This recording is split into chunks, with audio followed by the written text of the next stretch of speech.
Hello నమస్తే, welcome to our channel. ప్రస్తుతం మనం బంజారా హిల్స్ రోడ్ నెంబర్ 2లో ఉన్నటువంటి కేబీఆర్ పార్క్లో ఉన్నాము. సో కొన్ని వందల ఏళ్ల క్రితం అంటే నిజాం కాలం నాటి ఇక్కడ ఒక పెట్రోల్ బంక్ అనేది ఇప్పుడు అంటే ఎవరో గుర్తించారు. ఒక వాకర్ ఇలాగనే నడుచుకుంటూ ప్రతిరోజు వస్తుంటారు కదా, అలా ఒక వాకర్ చూసి గుర్తించి ఇక్కడ ఒక పెట్రోల్ బంక్ ఉంది, ఇది నిజాం కాలం నాటిదని చెప్పేసి కూడా అంటున్నారు. ఒకసారి మరి వెళ్ళి ఒకసారి దాన్ని చూద్దాం. అంటే మరి ఎన్ని వందల సంవత్సరాల క్రితంది, మరి అప్పట్లో ఎలా ఉపయోగించారు ఏంటనేది ఒకసారి నన్ను ఫాలో అవ్వండి. సో ఇప్పుడు ఉన్నటువంటి పెట్రోల్ బంకులతో పోల్చుకుంటే ఇది చాలా డిఫరెంట్గా కనిపిస్తుంది. సో ఇక్కడ మీరు చూసారు కదా డోర్. సో దీనికి ఒక ఇక్కడ మనకు నంబర్స్ కూడా 5 నుంచి సేమ్ క్లాక్ వైజ్గా ఇక్కడ మనకు ఒక మీటర్ కూడా ఉంది. సో అంటే రాజుల కాలం నాటిది కాదా లేదా తెలియకపోవచ్చు, కానీ నిజాం కాలంలో అయితే, ఎందుకంటే మనకు అప్పట్లో కార్లు, కొన్ని డీజిల్ పెట్రోల్ వెహికల్స్ కూడా ఉన్నాయి. సో ఆ కాలం నాటిదని చెప్పొచ్చు. ఎందుకంటే మనం చూస్తుంటే అంటే కొన్ని వందల ఏళ్ళ సంవత్సరాల క్రితంది, అంటే ఎన్ని వానలు ఎండలు వచ్చి కురిసినా కూడా ఇంత స్టాండర్డ్గా ఉందంటే అప్పటి టెక్నాలజీ ఎంత అంటే గట్టిగా ఉంది, అంటే ఎంత పటిష్టంగా ఉందో మనం చెప్పొచ్చు. దీన్ని చూస్తే అర్థమైపోతుంది. సో కంప్లీట్గా దీని వెనక భాగంలో కూడా ఒకసారి చూద్దాము. సో అండ్ వెనక భాగం నుంచి చూసుకుంటే ఒకసారి ఇటు సైడు ఇక్కడ లైట్ కూడా ఒకటి అమర్చారు. అంటే నైట్ టైంలో కూడా ఆ మీటర్ కనపడడానికా లేదంటే ఇంకా ఏంటిదో తెలియదు, కానీ ఇక్కడ మాత్రం ఒక అంటే అప్పటి అధునాతిక టెక్నాలజీ చూస్తుంటే కనుక నిజంగా చాలా సూపర్గా ఉంది. ఎంత పటిష్టంగా గట్టిగా కూడా ఇప్పటికి కూడా అంటే కలర్ పోయింది కానీ చెక్కు చెదరకుండా ఉంది. మనకు దీన్ని చూస్తే అర్థమైపోతుంది. అండ్ ఇక్కడ కూడా మీరు ఒకటి గమనించవచ్చు. అండ్ ఇది మనకు జనరల్గా అన్ని పెట్రోల్ బంకులలో మనకు అంటే పెట్రోలు కంప్లీట్గా అక్కడ స్టోరేజ్ చేయడానికి కింద మనం ఒక స్టోరేజ్ లాగా ఉంటుంది కదా. సో దానికి సంబంధించిన ఇక్కడ ఒక పైపు కూడా ఉంది, 2 పైపులు, ఒకటి అవుట్ ఒకటి ఇన్ కూడా ఉంది. సో అప్పటిది ఇదంతా ఒక ట్యాంకర్ అనుకుంటా. అంటే జనరల్గా మనం స్టోరేజ్ చేస్తూ ఉంటాం కదా, ఆ స్టోరేజ్కి సంబంధించినటువంటి ఇది ఒక ట్యాంకర్ అని మనకు తెలిసిపోతుంది. ఒక్కసారి ఈ ట్యాంకర్ని చూపించండి. ఇది కంప్లీట్గా అంటే తెచ్చిన పెట్రోల్ అంతా డీజిల్ కానివ్వండి. సో రెగ్యులర్గా మనం పెట్రోల్ బంక్లో చూస్తూ ఉంటాం.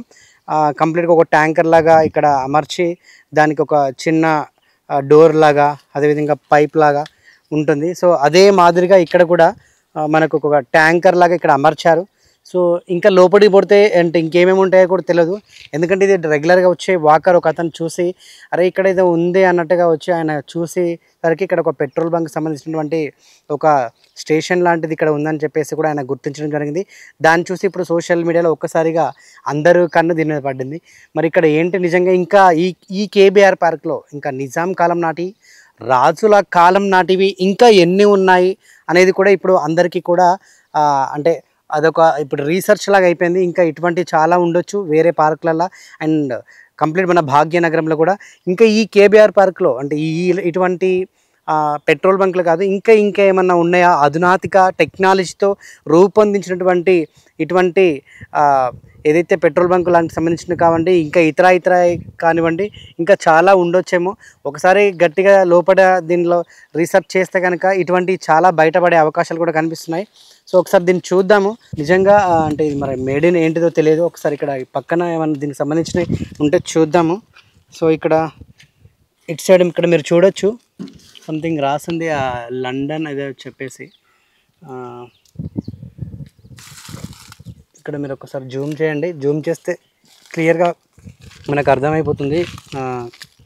అంటే ఇది వేరే ఇతర దేశాల నుంచి తీసుకొచ్చినటువంటి అధునాతిక టెక్నాలజీతో రూపొందించబడిందని చెప్పొచ్చు. సో ఇక్కడ కూడా మనకు అంటే ప్రాపర్గా కనబడతలేదు, కానీ 1958 బీపీసీ ఎల్టీడీ పంప్స్, 1978, 79, 1980, 1981. సో చాలా ఓల్డ్గానే మనకు అర్థమైపోతుంది. ఎందుకంటే 1981 అని కూడా ఇక్కడ రాశారు. అండ్ ఇక్కడ కూడా మీరు ఇటు సైడ్ కూడా రావచ్చు. అండ్ బ్యాక్ మీటర్ అని. సో బ్యాక్ మీటర్ అంటే మరి వాళ్ళు ఏ విధంగా ఈ పేరు పెట్టుకున్నారని తెలియదు. బ్యాక్ మీటర్ అని కూడా ఇక్కడ కనిపిస్తుంది. సో లోపలైతే మీటర్ మీరు క్లియర్గా చూడవచ్చు ఒకసారి ఇదంతా. సో కింద చిన్న చక్రం లాంటిది ఒకటి ఉంది. అండ్ లోపల కూడా ఒకటి పవర్ సప్లైకి సంబంధించింది ఒకటి ఉంది, లోపల పైన లైట్ ఉంది, ఇక్కడ మీటర్ ఉంది. సో చూస్తుంటే కనుక దీన్ని చూస్తుంటే చాలా టెక్నాలజీతో రూపొందించబడినట్టుగా తెలుస్తుంది. ఎందుకంటే కొన్ని వందల సంవత్సరాల నుంచి కూడా ఇక్కడ ఉన్నటువంటి ఈ యొక్క పెట్రోల్ బంక్ సంబంధించిన ఈ యొక్క మీటర్ కనుక చూస్తే అంటే ఇప్పటివరకు ఎటువంటి అంటే చెక్కు చెదరకుండా కేవలం కలర్ మాత్రమే పోయినట్టు కనిపిస్తుంది. కానీ దీన్ని ఒకవేళ వాడకంగా ఉంటే మాత్రం దీన్ని ఎటువంటి అంటే ఇబ్బందులు కూడా లేకుండా దీన్ని వాడి ఉండొచ్చేమో, ఎందుకంటే ఎందుకు వదిలేసారో తెలియదు. బట్ ఏంటంటే నిజాం కాలం నాటిది కాబట్టి మనం చాలా వరకు మనం చూస్తూ ఉంటాం. నిజాం కాలం నాటిది కానీ రాజుల కాలం నాటిది మనం జనరల్గా అంటే అప్పుడు వారు ఏ టెక్నాలజీతో యూజ్ చేశారో మనకు తెలియదు కాబట్టి అవి ఓన్లీ మనం చెప్పుకోవడానికి చూపెట్టుకోవడానికి జనరల్గా మనం ఇట్లా పరివాహక ప్రాంతాల్లో కానివ్వండి, అదేవిధంగా కొన్ని ఉంటాయి కదా మనకు కొన్ని చోట్ల అన్నీ కొన్ని వందల సంవత్సరాలు వేల సంవత్సరాల నాటి మనం పెట్టి కొన్ని మ్యూజియంలలో పెడతా ఉంటాం. సో అవన్నీ ఎందుకంటే అప్పట్లో రాజులు అప్పట్లో నిజాములు యూజ్ చేశారని చెప్పుకోవడానికి మన దేశ గర్వించదగ్గ విషయం అని చెప్పుకోవడానికి ఇవన్నీ మనం అనేక మ్యూజియంలలో కొన్ని ఇట్లా పర్యాటక స్థలంలలో కూడా మనం అమర్చి పెడతా ఉంటాం. అందరికీ తెలవాలి అప్పటి టెక్నాలజీ ఎలా ఉంది, ఏంటి, ఎలా రూపొందించబడింది అనేది. సో అదేవిధంగా దీన్ని చూస్తే మనకు అర్థమైపోతుంది. సో అప్పుడు టెక్నాలజీ ఇంత ఉందంటే నిజంగా చాలా ఆశ్చర్యకరంగా కనిపిస్తుంది. సో ఇంకా లోపల ఇంకా ఎన్ని ఉంటాయనేది కూడా ఇప్పుడు చాలామందికి ఒక ప్రశ్నార్థకరంగా మారింది. ఇంకా ఇటువంటి అంటే పార్కులలో కానివ్వండి, ఈ కేబీఆర్ పార్కులో కానివ్వండి, ఇటువంటి అత్యాధునిక నిజంగా ఇటువంటి టెక్నాలజీతో కూడుకున్నటువంటి ఇలాంటి పరికరాలు ఇంకా చాలా ఉండొచ్చేమో అని చెప్పేసి కూడా అందరి అంటే మెదడులు తోలుతున్నటువంటి ప్రశ్న అనుకోవచ్చు. ఇంకా ఒకవేళ మనం ఇట్నే రీసెర్చ్ చేస్తే కనుక చాలా కూడా రాజుల కాలంలో నాటి నిజాం కాలం నాటి కూడా బయటపడొచ్చేమో బహుశా అని చెప్పేసి కూడా అందరు అంటున్నారు. చూద్దాం దీన్ని ఏదైనా వాడకంలోకి తీసుకొస్తే మరి పని చేస్తుందా లేదన్నది తెలియాలంటే డెఫినెట్గా దీని ఏదైతే ఈ టెక్నాలజీకి సంబంధించినటువంటి ఎవరైతే రీసెర్చ్ చేసే వాళ్ళు ఉంటారో, దీని మీద పనిచేసే వాళ్ళు ఉంటారో వాళ్ళు వచ్చి ఒకవేళ ఇది మళ్ళీ దాన్ని వాడుకలు తీసుకొస్తే మరి పని చేస్తుందా లేదనేది వాళ్ళు వచ్చి చూస్తేనే తెలుస్తుంది. ప్రస్తుతం అయితే ఇది డిపార్ట్మెంట్ అదేవిధంగా ఫారెస్ట్ డిపార్ట్మెంట్ కింద ఈ యొక్క కంప్లీట్గా ఫారెస్ట్లో ఈ పార్క్లో ఉంది. ఇదంతా కూడా ఇప్పుడు డిపార్ట్మెంట్ వాళ్ళు అంతా చూసుకున్నట్టే ఫారెస్ట్ డిపార్ట్మెంట్ వాళ్ళు ఎటువంటి ఇక్కడ ఎలా ఇబ్బందులు కలగకుండా ఏది కాకుండా కూడా ఇక్కడ చక్కగా అంతా చూసుకుంటున్నారు కాబట్టి అంతా ఇప్పుడు ఇది అంతా ఫారెస్ట్ డిపార్ట్మెంట్ ఆధ్వర్యంలో ఉంది. ఒకవేళ వాళ్ళు కనుక పర్మిషన్ ఇస్తే కనుక మనం డెఫినెట్గా దీన్ని వాడకంలో తీసుకురావచ్చు, నడిపించవచ్చు అనుకుంటే ఒకవేళ దీనికి సంబంధించినటువంటి ఎవరైతే టెక్నీషియన్స్ అంటే వాళ్ళు ఒకసారి చూస్తే కనుక దీన్ని మళ్ళీ వాడకంలోకి తీసుకురావచ్చు అనేది కూడా ఈజీగా తెలిసిపోతుంది. సో ఇటువంటి హైదరాబాద్లో అంటే మన భాగ్యనగరంలో ఇంకా చాలా ఉన్నాయి. ఈ కేబీఆర్ పార్కులే కాదు అంటే చాలా ఇంకా మనకు చార్మినార్ కానివ్వండి, గోల్కొండ కానివ్వండి, అదేవిధంగా ఇంకా చాలా ప్లేసెస్ ఉన్నాయి కదా. అటువంటి ప్లేస్లో కూడా మనం పరిశీలిస్తే రీసెర్చ్ చేస్తే ఇటువంటి అత్యాధునిక అదేవిధంగా ఇటువంటి టెక్నాలజీతో ఉన్నటువంటి చాలా కూడా మనం బయటికి తీసుకురావచ్చు, వాటిని కూడా వాడకంలోకి కూడా తీసుకురావచ్చు అనేది కూడా చెప్తున్నారు. అంటే ఎవరైతే ఇప్పుడు పరిశోధకులు కానివ్వండి వెనకటి చాలా ఉన్నాయి వాడుకోకుండా మనం అట్నే వదిలేస్తున్నాము, అటువంటి ఎందుకు వాడడం లేదు అంటే వాటిని కూడా మళ్ళీ బయటికి తీసి మళ్ళీ వాడకంలోకి తీసుకొస్తే దాని ద్వారా అంటే టెక్నాలజీని ఇంకా ముందుకు అంటే తీసుకెళ్ళొచ్చు. అదేవిధంగా మన దేశంలో ఇటువంటి ఉండడం మనకు గర్వకారం, ఎందుకంటే మన దేశాన్ని ముందుకు నడిపించచ్చు అన్న విధంగా కూడా ఆలోచించాలి ఒకసారి.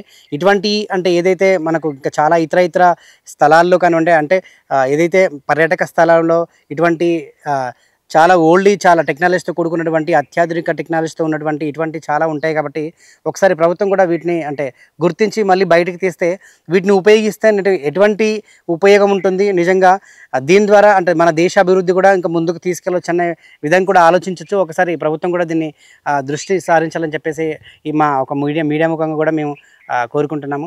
సో ఏది ఏమైనా కూడా ఇంకా చాలా ఉన్నాయని చెప్పొచ్చు, ఎందుకంటే చాలామంది కూడా చాలా చోట్ల ఒక్కొక్కటి బయటపడుతున్నాయి, కొన్ని వేల సంవత్సరాలు 100 సంవత్సరాల నాటి కూడా అటువంటి బయటికి తీసి మళ్ళీ వాటిని వాడకంలో తీసుకొస్తే కనుక దేశ అభివృద్ధి ఇంకా చాలా బాగుంటుందని చెప్పొచ్చు. సో ఇక్కడ ఈ యొక్క అంటే ఏదైతే పెట్రోల్ బంక్ సంబంధించినటువంటి ఇక్కడ ఒక పవర్ది కూడా సప్లై ఉంది, మీరు ఇక్కడ చూడొచ్చు. అండ్ ఇక్కడ పవర్ బోర్డ్ కూడా ఉంది.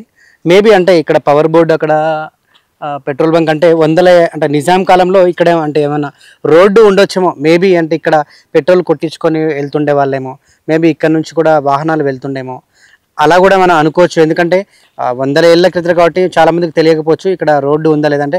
ప్రస్తుతానికి ఇది ఇక్కడ ఫారెస్ట్ అంటే పార్క్ ఏరియా కంప్లీట్గా లోపల అంతా ఫారెస్టే. ఎవరికి కూడా అనుమతి లేదు. కేవలం వాకర్స్ పొద్దున 6 గంటల అంటే మేబీ 9 గంటల వరకు ఇక్కడ వాకర్స్ వస్తారు. 6 గంటల నుంచి 9 గంటల వరకు. అండ్ సాయంత్రం 4 గంటల నుంచి 6 గంటల వరకే వాకర్స్కి పర్మిషన్. ఇంకా ఇతర అంటే ఏమైనా ఉంటే కదా ఫారెస్ట్ డిపార్ట్మెంట్ వాళ్ళు ఇక్కడ సెక్యూరిటీగా అంతా దీన్ని పరిరక్షణగా వాళ్ళే చూసుకుంటున్నారు. సో కంప్లీట్గా ఇక్కడ చూస్తే కనుక మనకు పవర్ స్టేషన్ అయితే కనిపిస్తుంది. ఇక్కడ పవర్ సప్లై కంప్లీట్గా మనకు అక్కడ ఏదైతే అమర్చినటువంటి పెట్రోల్ బంక్ సంబంధించింది అక్కడ కనిపిస్తుందో దానికి పవర్ సప్లై ఇక్కడ నుంచే ఉంది. మేబీ ఇక్కడ అంటే వందల కాలంలో మీరు అన్నట్టు రోడ్డు ఉండొచ్చేమో, ఇక్కడ నుంచే పెట్రోల్ పోయించుకొని వెళ్ళే వాళ్ళేమో వాహనదారులు ఎవరైతే ఉన్నారో. సో నాకు తెలిసి అంటే దీని గురించి 100 ఏళ్ల క్రితం ఎవరైనా ఉంటే వారికి తెలిసి ఉండొచ్చు ఇక్కడ ఎట్లా ఉండేది, అప్పటి పరిస్థితులు ఎట్లా ఉండేవి. సో దీన్ని దేనికి అంటే వాడేవారు ఓన్లీ నిజాంలో యూజ్ చేసే వల్ల సామాన్య ప్రజలు కూడా యూజ్ చేసేవాళ్ళు అనేది మాత్రం ఇంకా మనకు అంటే స్పష్టం లేదు. కాబట్టి దీని గురించి అంటే ఎవరైనా చెప్తే కనుక మనకు దీని గురించి బయటపడవచ్చు అనేక విషయాలు. కాబట్టి ప్రస్తుతానికైతే ఇక్కడ ఎప్పుడో 100 ఏళ్ల క్రితం ఉన్నటువంటి ఇప్పుడైతే ఇది బయటకు వచ్చింది. ఇటువంటి ఇంకా చాలా ఉన్నాయని ఇంతకుముందు మనం చెప్పుకున్నాం. అవన్నీ బయటికి తీసుకొచ్చి వాడకంలోకి తీసుకురావాలని చెప్పేసి కూడా నేను కోరుకుంటున్నాను.